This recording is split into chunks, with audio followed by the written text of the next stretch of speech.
Because we need refreshers on this sometimes, because there's a lot of twisting of what the church's position is on this a lot. Honestly seems to be motivated by politics. I don't remember any time they've ever had an issue added in like that. Amazingly wonderful that the church came out and said, look, we've told you what the doctrine is. We haven't changed our position, because there is so much deceptive marketing going on in these initiatives.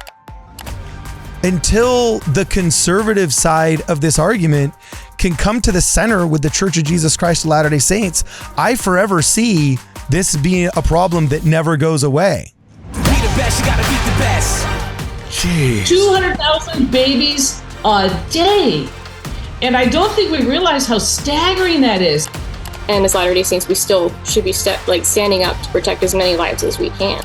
I think it's because there's 60 million women that want to join a death cult. I think it's because there's one side that's better at brainwashing their people than the other side. To beat the best. Really, really deceptive marketing going on. And I think a lot of the saints are confused. Frankly, the pro-choice people have been able to make pro-life people look like the baddies. Nobody wants to be the baddies. And they've just marketed themselves better. They've marketed their side of the argument better. Like, I don't know why people don't understand. I am making a rhetorical argument. The little statements that they can find to justify that fear-mongering is not the problem. If God cannot count on the saints to protect life throughout the world, who can he count on? Ooh. Got our scripture notes up and running. This video is brought to you by scripturenotes.com. For a free trial to Scripture Notes, please make sure you check out the link in the description.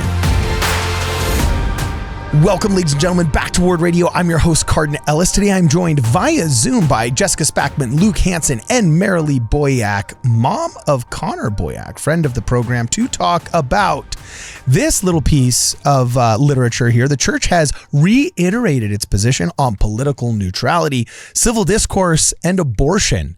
Before we jump in and get into the nitty-gritty of this, I do have to say, Luke, I find it a little bit humorous that the church is like, hey, no, we're going to reiterate our political neutrality, except for like one of the number one, like hit by lightning, hot potato, third rail issues that you can't talk about without like it descending into anarchy practically, topics in the zeitgeist right now. So I thought that was a little bit humorous.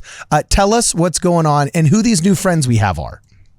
Yeah, so this is Jessica Spackman and Merrilee Boyack, as you said, mother of Connor Boyack, who's been on the show a couple times, 5 or 6 times maybe. They are co-founders of the group Latter-day Saints for Life. I've actually done an episode with them and Jacob Hanson. Oh, that cool. was, year and a half, maybe even almost 2 years now. Okay, wow. So yeah, the church put out this statement. It's had a little bit of discussion online, and you pointed out that it seems weird and incongruent to say the church reiterates political neutrality and a specific stance on abortion. But I think what people need to understand is we might at any point vote on anything. Like, and it's really weird to have this standard. Political neutrality doesn't mean that the church is not allowed to have an opinion on something people might vote on at some point. That's completely incomprehensible. It doesn't make any sense. When they say political neutrality, all it's saying is we are not associating or endorsing officially as a church any specific political party. Oh, they have to run cover for Dieter. When they say that, they have to run cover for Dieter and make sure that he can slide them bills to Raphael Warnock. They right? are also a 501c3 nonprofit organization, and they have to maintain political neutrality as well.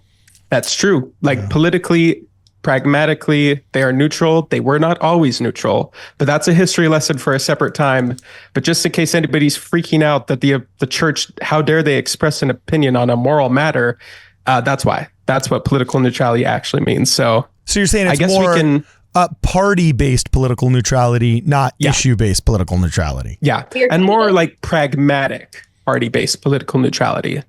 if it becomes either the Democrat or the Republicans' entire purpose to take down all religion, I imagine the church will probably align with the other political party on that issue pretty strongly and maybe even team up with them. But that's not the case we have right now, thankfully, in the US. So we have a pragmatic, politically neutral approach right now.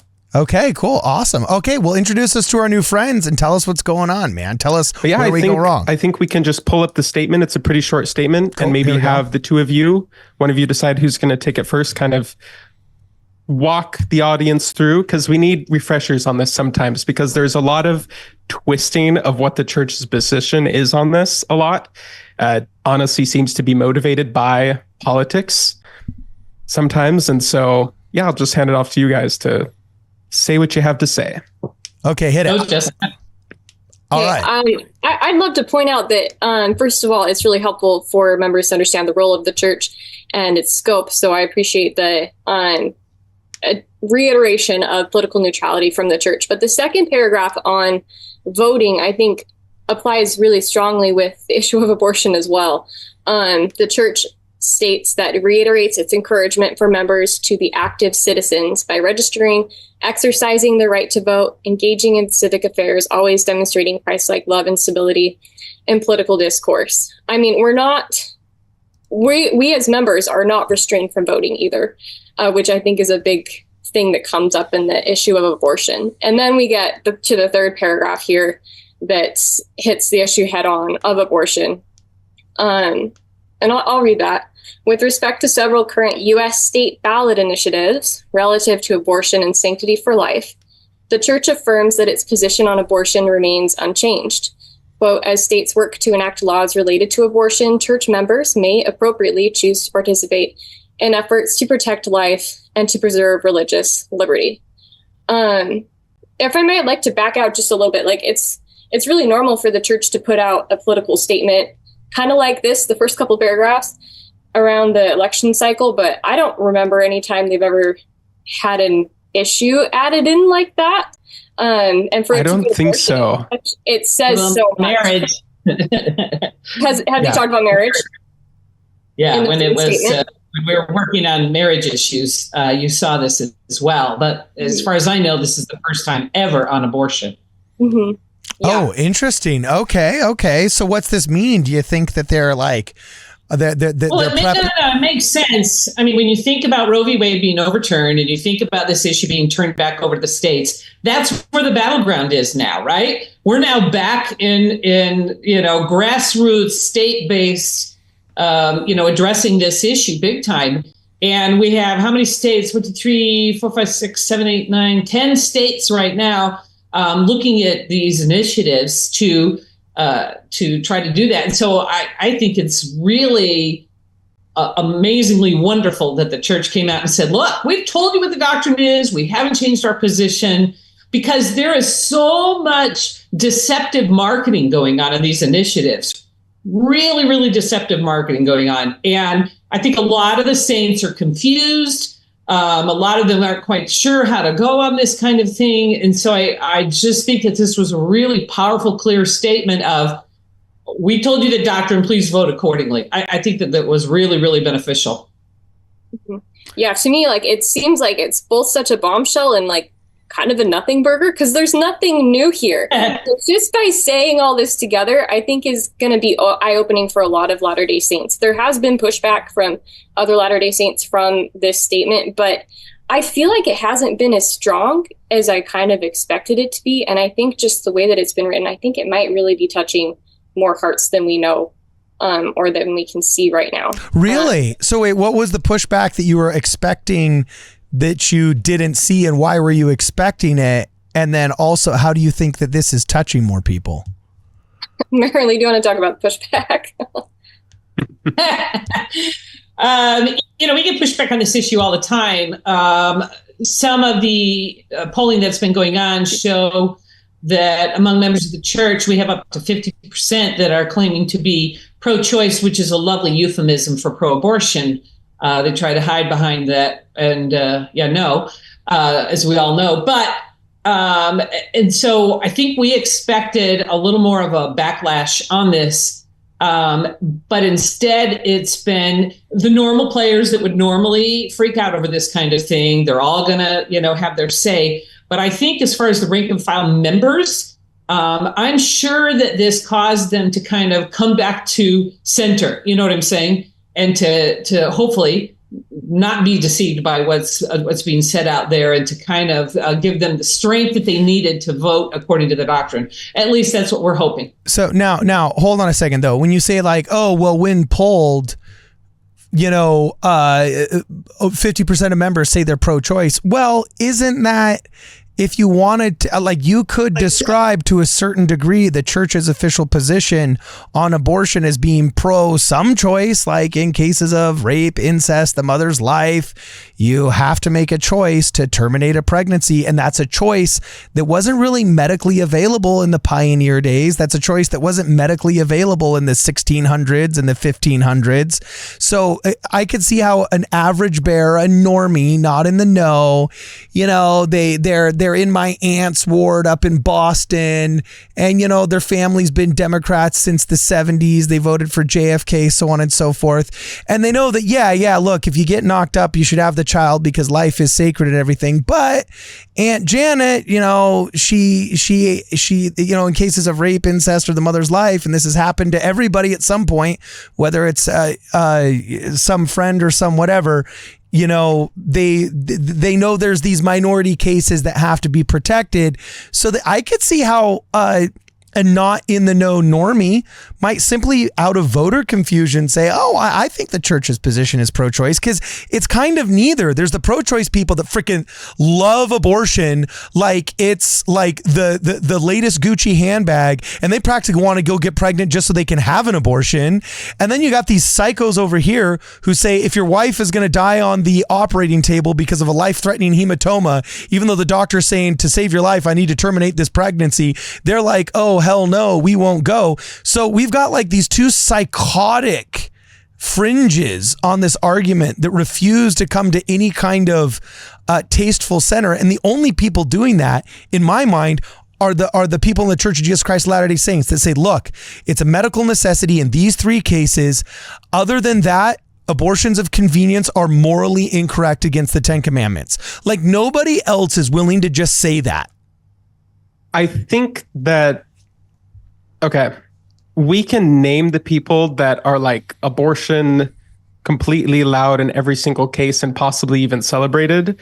You can name those names. Kamala Harris is one of those names. Tim Walz is one of those names. The former governor of Virginia said, if the baby survives an unsuccessful abortion, we're going to make him comfortable on the table while a decision is made about whether we should kill him or not. That's what he was saying. So we can name these names. Who are these other people, these crazy extreme people that are taking over the Republican Party, saying no abortion ever under any circumstance? I can name two. Names? I was watching the debate when Marco Rubio was asked directly by Megyn Kelly, would you really force a mother to die on the operating table? Are there no exceptions? And he said, I'm pro-life and I do not I do not make excuses, or I'm not ashamed of my pro-life position. I was there right when he said it. I remember thinking like, oh, bro, thanks for handing them a home run soundbite for the next decade. And then also the Young Republicans Club, there was a bunch of Calvinists and the same church that made the God Makers video in the 70s and 80s. They took over the Young Republicans at our local community college, and that was their issue. That, and then also the gay marriage issue. And they got so far as being able to rewrite the charter to such a degree that it had to split up the Young Republicans group. So like, there are fanatical evangelicals that go hard in the paint on this issue in a way that I don't even feel comfortable with. Now, do I recognize if there's some kind of scoreboard? Yes, it's 99 million deaths to the Democrats versus like, several over here. I get there's a scoreboard and one is far worse than the other. But until the conservative side of this argument can come to the center with the Church of Jesus Christ of Latter-day Saints, I forever see this being a problem that never goes away. Well, we see it in Latter-day Saints for Life that we want to work together to prevent and to stop the 95 to 98% of abortions that happen, not in these rare fringe cases, and to defend abortion, especially to protect it legally without any restrictions, is literally just, throwing out the baby with the bathwater if we're going to do that in the name of these very few fringe cases, right? And it's indefensible for us to do that. And as Latter-day Saints, we still should be standing up to protect as many lives as we can. And I see that among fellow Latter-day Saints, if they say, oh, well, the church's position is to allow these certain exceptions, therefore we should allow exceptions across the board, that, we're pro-choice, that we should support this across the board. And it is that 98%. And I always want to put out the number so that listeners can understand what we're talking about. There are 73 million abortions, elective abortions, every year in the world. That's 200,000 a day. Jeez. 200,000 babies a day. And I don't think we realize how staggering that is. So to quibble about the, did this exception apply? And, when does this kick in? I think is talk about throwing the baby out with the bathwater. It doesn't even come close. Wait, but hold on. But no, I think that does. I think it does matter, though, because I look at it as a pressure cooker. If there's a pressure cooker that is just getting hotter and hotter and hotter and about to explode, and I knew that I could save the world and keep that pressure cooker from exploding by just removing that dumb little cap so the pressure could go out, then nobody in their right mind would not do that. But it seems let's come together, yeah. Yeah, but it seems like there is a fringe element of in North America, the Republican Party, in the rest of the world, the right wing, whatever you want to call it. It seems like there is an element that is a holdout for no abortions are ever okay, ever. And they're that little pressure cooker. They're the reason why that the pressure isn't released. If the Republicans could flick those people off, then the pressure would be released. The people looking for an excuse to be pro-choice are the problem. The little statements that they can find to justify that fear-mongering is not the problem. Okay. That's my pushback on that. And actually, the position of zero abortion ever in any instances, and we're not talking about ectopic pregnancy, and that medically, that's a completely different category. Like the no abortion, no exceptions, not even for rape and incest, really isn't that extreme of a position. Okay? It's not the church's position. There you are going crazy. But if we're saying that a conceived child is a human life, okay, if you're on board with that, which scientifically is the consensus, is the facts, then you would have to give me other examples of where it's okay to kill humans to justify it being okay, even in those exception cases. War. Life of the mother, I take issue with. Life of the mother, I take issue with, because in that instance, they'll still make every single possible, they'll exercise every possible option to save that baby's life. Even if it's, 20 weeks, already has problems, not going to make it. It's not like you're just killing the baby. You're saving the mother's life and also trying to save the baby's life. It's just that the baby doesn't have a chance. So we call it an abortion, but it's not really an abortion in the traditional sense. That would be more like rape and incest. That's, we're getting rid of the baby just to get rid of the baby type of thing. That's but fair. It's not that extreme of a position to say even in rape and incest. But it is kind of fear-mongering, because when we go to the laws that are actually being proposed and passed in the states, you two know more about this than I do. I'm not aware of any single law that doesn't have those exceptions. So you're just kind of making up a boogeyman to justify excusing the other 99% by focusing on what somebody said one time back in the 2015 Republican debate 9 years ago about the exception. Yeah, exactly. And that's what it's like in my state of Missouri. It's currently, there's an initiative on the ballot to repeal this, but currently abortion is legal in all cases, except in the cases of the life of the mother and of rape. And in those cases, they can get that same treatment. Now, it also doesn't mean that a whole lot of babies are saved, because all the other states around us are allowing abortion, but that's a different topic. Oh, I think, I always take a step back and look at the fundamental question. In fact, I was just talking about a conversation's a nice term, that I had with the number one abortion doctor in the state of Utah. And he was in my face saying, these aren't human beings. I know you think they are, but they're not human beings. And I got in his face and I said, I said, you're a doctor. Is it a fish? Is it a dog? Is it a cat? What is it? Does the mom have 2 heartbeats? Does she have 4 feet? And I said, this is a human being. It's not any of those other things. And so you bet we're talking about human beings here. And you're right. Now, there are exceptions. You can kill another human being in self-defense, which is basically, right, life of the mother. I mean, right there. And so I think we get bogged down and when we quibble about terms and we worry about that. But fundamentally, what we're dealing with is people that want abortion, both sadly inside and outside of the church. And they will, use all these red flag arguments. They'll use all these things to just justify that position. Bottom line, I don't think the average person wants it. The average person doesn't want to look stupid, be stupid, or be advocating for something that's evil. And frankly, the pro-choice people have been able to make pro-life people look like the baddies. Nobody wants to be the baddies. And they've just marketed themselves better. They've marketed their side of the argument better. Like, I don't know why people don't understand. I am making a rhetorical argument here.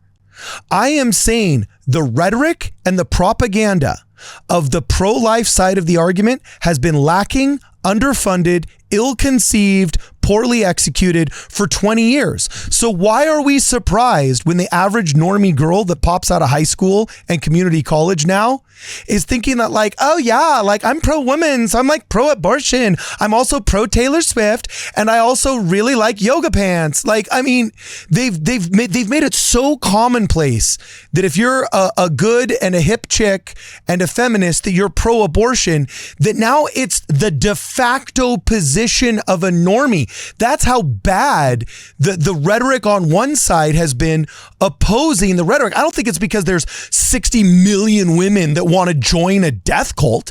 I think it's because there's one side that's better at brainwashing their people than the other side. Well, and that's exactly the issue. And as far as what we look at is with Latter-day Saints, is that as members of the Church of Jesus Christ of Latter-day Saints, we are so shy of this subject. So those who are pro-life are terrified to talk about it. And then there's a vacuum. And so the world is going to come in. These people with money, these people with influence are going to come teach our young people what to believe about abortion. And there will be nothing to contradict it. But I mean, that's why we made Latter-day Saints for Life. And that's why we want to talk about this statement and why it's such a big deal that the church is reiterating this, putting it back in the public eye, because there's been a lot said over history from the church, but we just don't talk about it that much. Let's be honest. When you say, oh, there's been a lot that's been said in the church over history, when's the last time we had a barn burner conference talk? Which is the only thing that, everybody tunes into. When's the last time we've had a full-throated defense of the pro-life position from the pulpit, instead of these dance around the topic euphemistic things? Like, I feel like you're proving my point. Our rhetoric. Okay. Yeah, that's true. Neil Anderson, right? Anderson. Is that the one you talked about? You're right. You're right. It hasn't been a huge topic over the pulpit, largely so. By the way, Neil A. Anderson and barn burner are never, ever going to be in the same sentence. But, okay. So let's just skip that example, okay? I don't think we can... I don't think we can just make excuses for bad rhetoric or bad strategy or any of those things, which is kind of the whole point that we're having this episode, is because we need to be talking about this more. There is also the aspect of, if a person started saying, you know what the real problem was with Germany in the late 1930s? The opposition to Hitler just wasn't good enough. It's like, well, no, I'm pretty sure the problem was Hitler, not that his opposition wasn't strategic enough. Sure, you can blame some things on them, but ultimately the problem is Hitler. So yes, I think we can and should provide the critiques of the pro-life side on the issue, but not get distracted from the fact that abortion is the bad thing, and that's the actual bad thing. And then critiquing how we can go about fighting that is a constructive conversation that can happen without losing sight on or getting sidetracked on the fact that we're only criticizing it because abortion is the bad thing that we're trying to fight. I think you're right. I think it's really tough, though, in our environment in the church is nobody talks about it. Exactly. I mean, the members, right? The members won't talk about it. We've tried, and they won't talk about it. The minute you bring it up, and even, you don't have to talk about abortion. You just talk about the sanctity of life, the doctrine, the fundamental doctrine that's fundamental to the plan of salvation. You bring that up and you're shut down immediately because it's political. We don't want to talk about it. Yeah. When was the last time there was a Fifth Sunday lesson on that? Oh, yeah. And Satan in any of your stakes. And I'm going to call it literal. I think Satan has literally attached that word political to this topic, and he has silenced the members of the church, silenced us all, because no one will talk about it. You can't even talk to your friends about it. And they're like, we need to stop. And I think that is a fundamental problem within the church is we have silence among ourselves. And I'm not going to blame this on the leaders. Yes, we don't hear a lot about it, from the pulpit, but we don't even talk about it among ourselves because we just do this whole, political, can't discuss it. In fact, I posted earlier this year in our reading, and I said, if Captain Moroni came forward in the church today with his title of liberty, he'd be told, I'm sorry, that's political. We can't really talk about that. Everybody be quiet. Let's all sit down. And that's what has happened on this issue. That, to me, is the tragic cost of what's going on right now. Memorize this phrase. Boomers will always sacrifice X in the name of preserving Y. They will always sacrifice their children's prosperity, even their grandchildren's lives, in order maintaining their comfort. It is this is the ethos of what I've been screaming from the rooftops, that Brigham Young said, I fear what? He only feared one thing of his people. They could survive the persecutions of the mob. They could survive nature. They could survive factional violence, but wealth. I fear that this people will be tested with wealth. And in our post-war wealth, what happened? We completely, I've said this a million times on the show, so I won't go on a diatribe, but we have so confused Christian kindness with suburban niceness culture that we do not talk about deep and profound things. We offer nothing but platitudinous, or whatever the word is, chicken noodle soup for the soul, and LDS feelings barn on Sundays, so much so that the deeper and profound questions in life, like, is abortion moral? Is life sacred? Are these exemptions actually ethical? We don't have those conversations. Oh, why? Because the rich boomers might get uncomfortable and they may not like it. So let's just skip this. Let's, move on. Don't blame it all on my generation. Oh, there's some lazy Gen Xers in there. There's some lazy Gen Xers in there too. Don't worry. I mean, this goes all the way to every age within the church. Every one of them are just caving into this political overlay. I think this is across the board that we're seeing this. And what happens is you create this vacuum. No one's talking about it. The only one that's talking about it is we have some LDS influencers out there that are pro-abortion. And so that's all they're hearing about. And I think this is really hard on our young people, but all the way up, of people within the church getting deceived, confused, silenced. They're just hearing one side of the issue. This is. So why doesn't our leadership? You got sway with these people. Why doesn't our leadership just step up and start reiterating this rhetoric and start brainwashing our people better than they brainwash theirs? Like this, these are propaganda wars, dude. Yeah, but it's not all the leadership. Like, a stake president can do this if they want. Like, they don't have to wait for a barn burner general conference talk. It's already in the manual. It's already in the doctrine. Neil Anderson just talked about it. I believe we have a widespread dereliction of duty by almost all of our priesthood leaders on this issue for the past 25 years. I feel very confident saying that. Culturally, we have adopted suburban niceness culture to such a degree that we do not talk about profound things on Sunday. So people are left to try and figure out what the real deal is with the Mormon church via what? Influencers. Us. Yeah, But all we have is YouTube channels that reach thousands of people. What are we even doing here? I think it goes all the way down. Like, everybody can get involved in this. This doesn't. In fact, it would work better as a groundswell than as a top-down initiative type of. Like, we already. Let me read you the manual. The actual. So it said they reiterate their position on abortion. You click on the link and it says, "Here's the position. Church of Jesus Christ of Latter-day Saints believes in the sanctity of human life. Therefore, the church opposes elective abortion for personal or social convenience and counsels its members not to submit to, perform, encourage, pay for, or arrange for such abortions." It gives the exceptions, and then it says, even these exceptions do not automatically justify abortion. Abortion is the most serious matter. The church's position on this matter remains unchanged. And then they say, and do your work locally. Like, the church has already said this to us. Well, and they've written it down. They've written it down, but you said it yourself. When's the last time? Cardon, we're here doing this episode because they just put out a statement about it. That's the irony of you making these complaints, is that's the whole reason why we're doing this episode. And so literally there was a top-down thing for the top of the church to talk about abortion, and that's why we're talking about it here today. Okay, now I see where you're coming from. That is why we're here. Can we hit some of this hard-hitting doctrine? We will share the truths that a lot of members have been scared to say. Okay, and hit it. Share them now. Okay, who has read or heard President Nelson talking on abortion? In the 70s? Yeah, so his third ever general conference talk was Reverence for Life, in which he said this very informative statement on this whole political climate we're in right now. That as Latter-day Saints, we should stand up for choice, the right choice, not simply for choice as a method.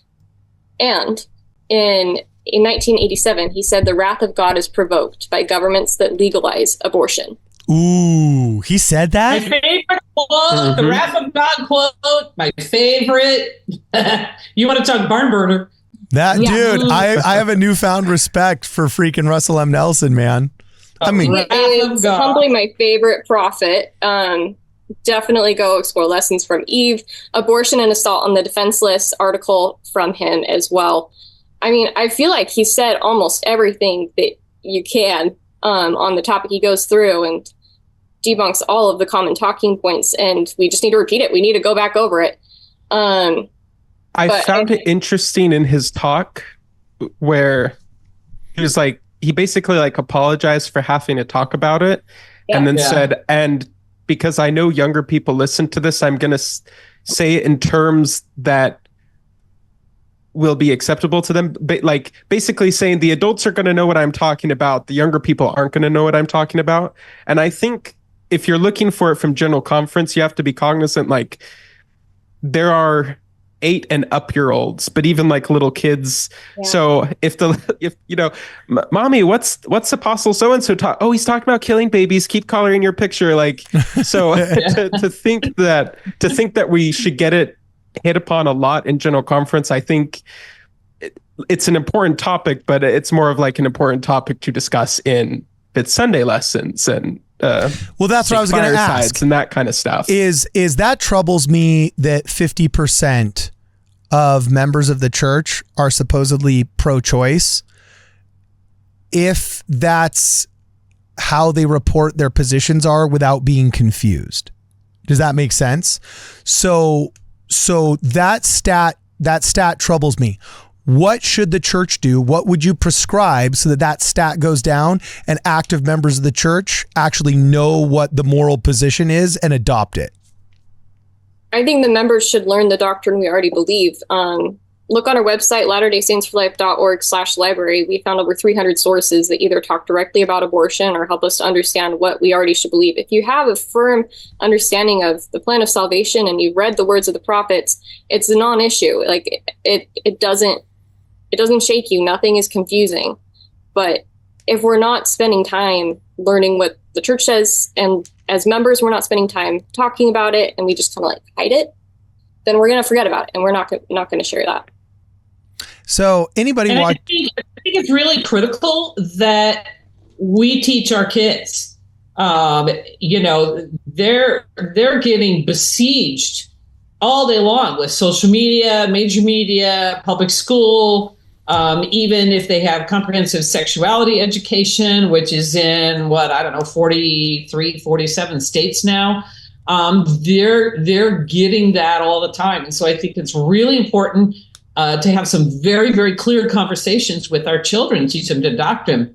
We had a case where one of the Area 70s in Utah stated that he discovered his 20-year-old daughter was posting on social media upset about the Roe v. Wade being overturned. And he said, we failed as parents. We hadn't taught her the doctrine. So they had to sit her down and teach her the doctrine. And he was just mortified in realizing that they had not. And I think that that's where it's really got to begin, is we've got to, especially in today's world that is so confusing, we've got to sit these children down. We've got to talk about, we affirm the sanctity of life and of its importance in God's eternal plan. I mean, it is crystal. But if we're not having those conversations in our homes and arming our kids and our teenagers and our young adults, they are going to be confused. You bet they are. So I think that we really have to start young, talking about the beauty of life. And we've got to keep that teaching and that messaging going on to arm them for what they're being buffeted with in the world.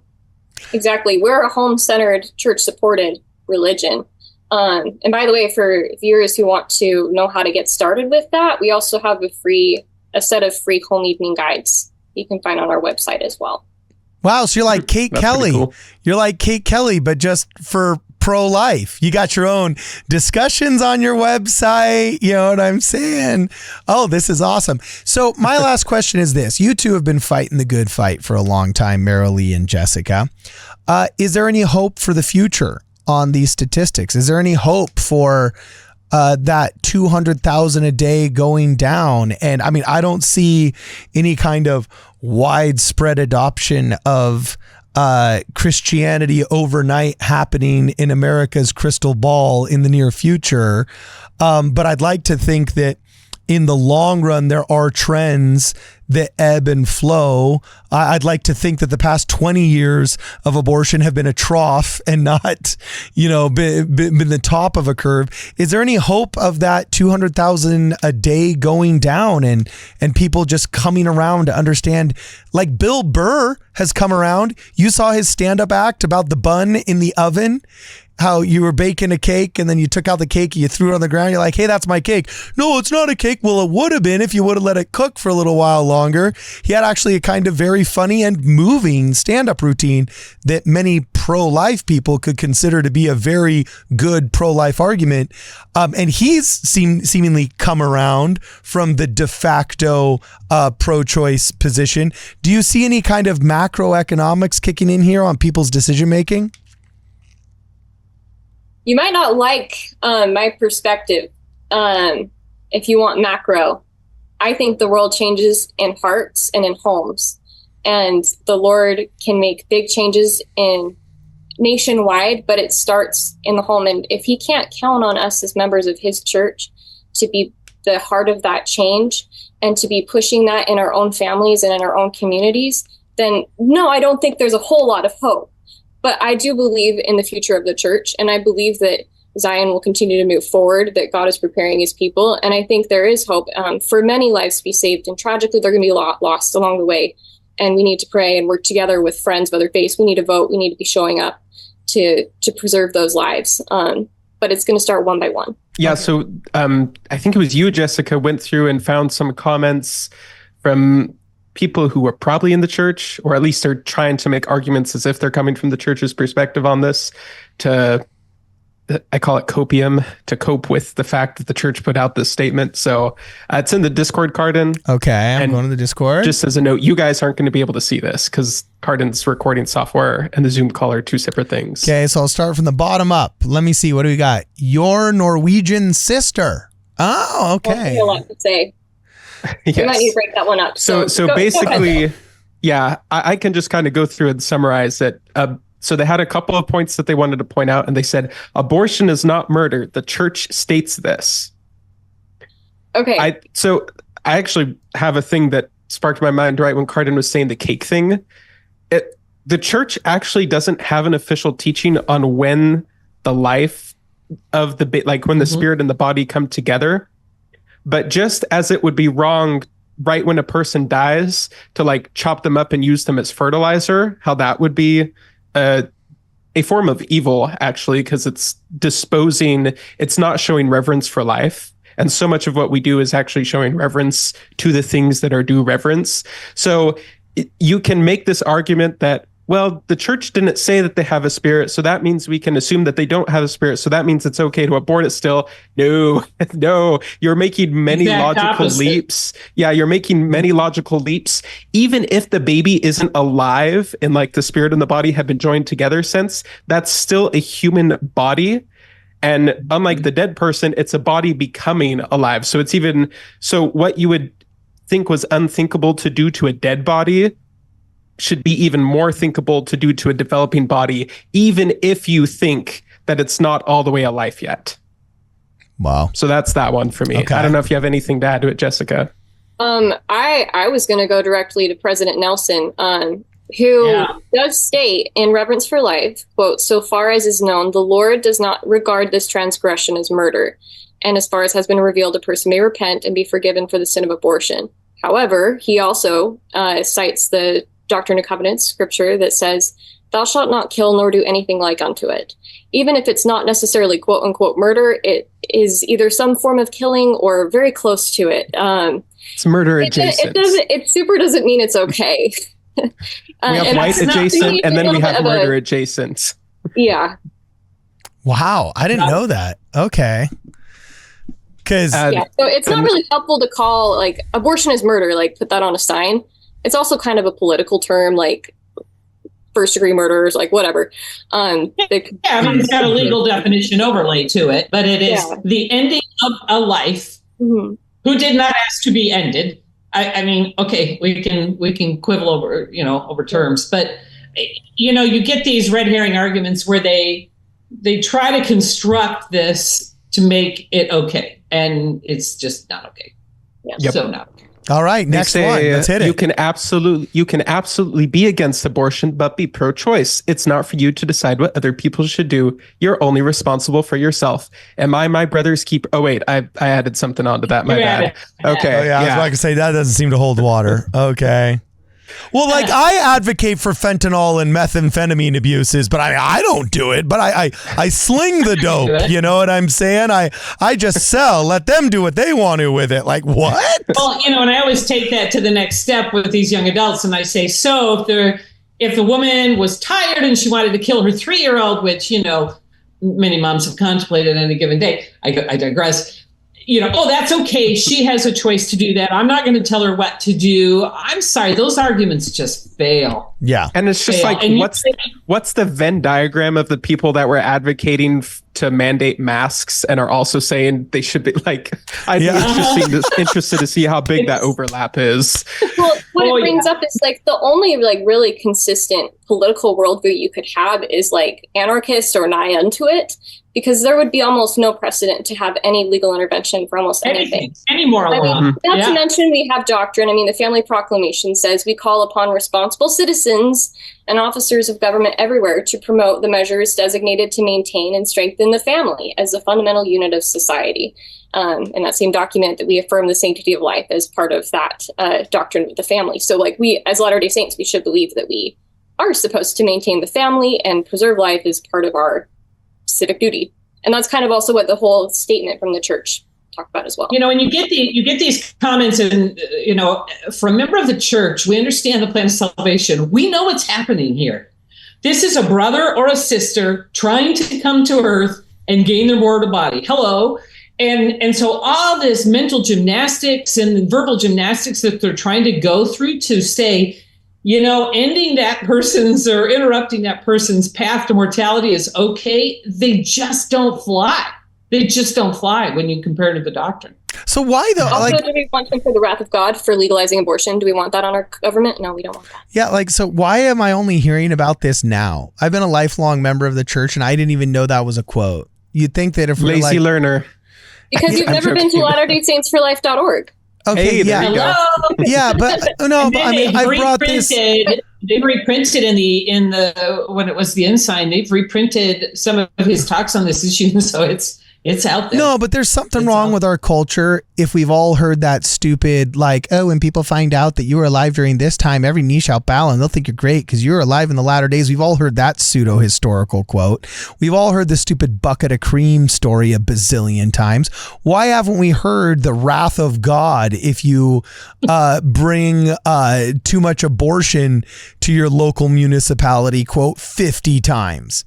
Like, this is what I'm talking about. Like, our church is not a serious church anymore. The only thing that functions well is the welfare department and the temple department.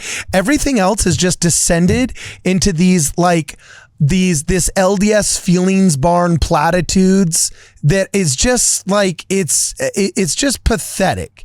It's pathetic, and we're suffering the consequences thereof if 50% of us literally think that life is not sacred. So I don't know. And so the rest get to turn this around.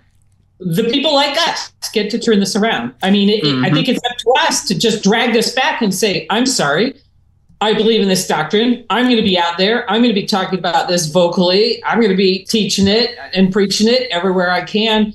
That's what it's all going to rest on. All right. Awesome. That's what it's going to. Yep. Okay. Do we have any other last comments we got to cover before we get out of here? Okay. So there's somebody said, I find it interesting that their position is unchanged, which means that several of the states that are proposing more restrictive laws are no longer in line with the policy of the church. They have gone far beyond the official stance. So, and we had a dear friend of both of ours post recently on X, also Cardon. Where is we don't have to bring it up or say his name if we don't want to, but saying that. Are you going after my boy, Jim Bennett? Are you going after my boy, Jim Bennett? I didn't say it, but saying, because I found this one statement that they said one time, that means that they think that it should be illegal in cases of rape. So therefore, the person who's advocating no restrictions on abortion is closer to the church's position. And this argument, sometimes I think people are just like good faith and they don't know. They haven't thought through the arguments that they're making because they are kind of in the culture around them. But this one just seems insidious, kind of, because imagine somebody saying, there's this new speeding law that's being proposed, but the church has no stance on the fact that there should be speeding laws. They don't say that it's a moral wrong. So therefore, we have a moral duty to oppose this new speeding law. That doesn't make any sense. But all of a sudden, when the church says, maybe rape or incest could be possibly okay sometimes as an exception, that means the church is telling us that we have to vigorously oppose any law that even gets close to. It's like, no, that it's actually interpreting this more consistently, I think, would be saying the church doesn't care what your position is on those issues. You can be completely in line with the church and vote to have no. And this is my spicy take. You can be completely in line with the church and vote to make abortion cases of rape and incest illegal. That's not against the church. All the church is saying is it might be an exception. They are not imposing any restriction on the members to say you are not allowed to support those. I'm not saying that's a position we should take, but people who try to twist it as saying, well, no, we need to make all the things that your church says are morally wrong legal because maybe it would make this one thing they don't have a strong opinion on illegal. No, that's not how this works. I get what you're saying. And so they're just trying to twist it. I get what you're saying, and I understand where you're coming from. At the same time, I just look at this, and I look at this as this is a symptom of a greater disease, and the disease is the failure of our church's messaging. It's not our church's messaging. I think it is. You girls' messaging is great. You're out there pounding the pavement. You are doing on 1/1 the budget of what the church PR department has with 1/1 yeah, with 1/1 of the audience that the church has, doing what really, I mean, we're called by Christ to be the salt of the earth that gives the rest of the plate its savor, right? And And the microphone that you have is nothing compared to the bully pulpit that our church has. But it seems like the church is just shirking its position. The official church is shirking its position and the bully pulpit it has, and then letting you people with not even 1/10 the resource go out and do their job for them. It's so much so that there's liberal members of our church that are posting memes like this, and it's not just immediately perceived as, oh, well, that can't be true. So I don't know. I view this as just a massive, widespread dereliction of priesthood duty for the past 40 years. But, I'm just one guy with one opinion, Yeah, man, if only the church had published the Joseph translated with a seer stone and a hat more, then I wouldn't have left the church. Ah, man, too bad the church dropped No, it's the ball cultural. on that I think it's all middle management, man. We don't touch, just like Merrilee said, we don't touch anything controversial in church, and we haven't my entire life. And because we live in a society where to keep your friends, don't talk religion or politics. In California, sorry.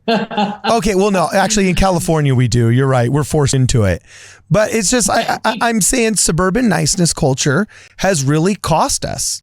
And I think we're looking at the effects of 40 or 50 years of prioritizing comfort over profound conversations, So I don't know. I feel like we've hashed both of these topics of just that the role of the church, the role of the members, and also the comment as far as the exceptions and legality. As far as Latter-day Saints for Life, we sustain the church, and we feel a super big green light from the church to move forward and do what we're doing. We invite all members everywhere to stand up. I mean, Sister Aburto talked about maybe 5 years ago now that we are the Church of Jesus Christ of Latter-day Saints, and we can stand up and we can be the change, and we are the body of Christ. We're not waiting around for leaders. And as far as the exceptions, I mean, Luke, as you said, there might be some variety of opinion that's super that's allowed for members on the topics. And if a member feels so personally convicted to ensure that their area has whatever exception they feel so strongly needs to be put in, then, I mean, power to them. That's great. But I feel like a lot of people who are saying this are saying it from a position where they don't know a lot of what's going on in their local areas, or they just hear what's going on in so-and-so state from some third-hand source. Yeah. And they haven't studied on the church topic or the church's doctrine either. So they just come away with this skewed idea, not knowing that most of these pro-life laws do have these exceptions or very close to them. And also, they don't really know what the church says. So I think all around the biggest solution to this is sharing with each other what we know more effectively and frequently. But everyone needs to take accountability, especially voters, to learn what the church says and learn what is actually going on, what's actually on the ballot, what people are actually talking about, instead of these weird talking points. All right. And I think the members have to get past the hand wringing. They have to just get past the complaining, hand wringing. Oh, this is so sad. This is so terrible. I think they have to get up, and I think they have to go to work. And, that's part of the reason we created this organization was get up and go to work, people. If God cannot count on the saints to protect life throughout the world, who can he count on? He needs to count on us. And so we would invite everybody, get up, get going, do something. I started out, guys, you know how I started out? Crocheting Afghans. 35 years ago, I started crocheting Afghans for the mamas that kept their babies for a pregnancy resource center. We can all do something. And I think we have to move past this is just so sad. I wish someone would do something about it, including our leaders, and get off our butts and do something. Okay, so how can people do something? Let's just say a viewer is impressed by Connor's mom's fervor, by Jessica Spackman's tasteful hat, and they want to jump in the game. How can they find you? Latter-day Saints for Life.org/join. We hope all Latter-day Saints will join. You just sign a pledge and you say, I'm a Latter-day Saint, I'm pro-life as far as the church's doctrine has stated. You can go there, you can learn, find out more, follow us on social media. And especially when it comes to voting this season, we really would pray and hope that Latter-day Saints everywhere in the U.S. and anywhere else that you have political power to study what the church says, find out what's really on your ballot, find out what your candidates really believe, and pray about it, and, let the Lord prevail. All right. Awesome. And don't just stop there. Get on it. Start talking to your family, talk to your friends, talk to your neighbors, go ring the doorbell for, your pro-life organizations and say, how can I help? What can I do? My front porch is just a veritable parade of diapers and baby supplies and all kinds of things that we give to these mothers. I mean, do more than just stand there and complain about it, and do more than say, oh, the leaders of the church have to tell me what to do before I will get up and do anything. I'm sorry. Get up and get to work, because that is the force that changes. It changes the church. It changes the world. It has always been that way, that dedicated, passionate people are the ones that affect this change. And so we're hoping that everyone out there will kind of feel, I want to do a little bit more.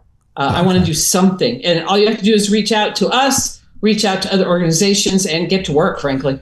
I have a feeling. Go ahead. I was going to say, I have a feeling you were never late to church cleaning on Saturday morning. and you dragged your children kicking and screaming. That's the speech that the dedicated mom gives before church cleaning. You go. Finish this out. Finish this out, Jessica. If I may, I just really want to testify to all Latter-day Saint hearts out there that, there's a lot about the pro-life world that can seem so overwhelming and disheartening. I mean, 73 million babies, and you find out what abortion really is, like the destruction and tragedy that it is, and the terrible wake that it leaves for so many lives and for countries. It is overwhelming and heartbreaking. But I really can testify and promise that, that's the power of Latter-day Saints. We have the Holy Ghost. We have so much access to God's power through our covenants and through our blessings and foreordinations that we've been promised. And if we just work for it and we just walk in faith and prayer and in alignment with our fellow brothers and sisters and with God, then he'll bring peace to your heart. And I sleep really well at night, even though there's some really big tragedies that I get exposed to. But I can just go to sleep and know I'm right with God, and he's going to take care of everything I can't, but at least I showed up. Wow. Awesome. All right. So guys, this has been great. Girls, this has been, guys and gals, this has been absolutely awesome. Thank you for hanging out with us. If you guys want to know more, I'm going to have a link to their organization in the description. And as always, for this and more, please check us out at wardradio.com. Hey guys, thanks for watching the video. We assume if you made it this far that you liked our content, so please make sure you like this video and you share it with your friends. Now, in order to keep this content flowing freely, we need your help. If you're a person of means, please check us out on Venmo, the Cash App, or Zelle, and consider a direct contribution to the channel. Or you could always go to wardradio.com and sign up for our newsletter there and receive all of our latest Ward Radio news articles directly to your inbox. And while you're there, maybe consider purchasing some merch. We have some really cool hats, some really cool shirts, so you can strut your stuff and support the channel that way. Or if you're a kind of person that wants to just help out with some of the equipment in the studio, we have an Amazon wish list linked in the description as well. And don't forget scripturenotes.com. You have to read your scriptures daily, and scripturenotes.com is frankly the coolest way to study your scriptures, and they're a very generous sponsor of this channel. So please consider a free trial with scripturenotes.com. The link to Scripture Notes will also be in the description of this video. Either way, whether you're pressing this little button right here to subscribe to our channel and share it with your friends, or whether you are actually hitting this button right here just to watch another video, we look forward to seeing you in the next program.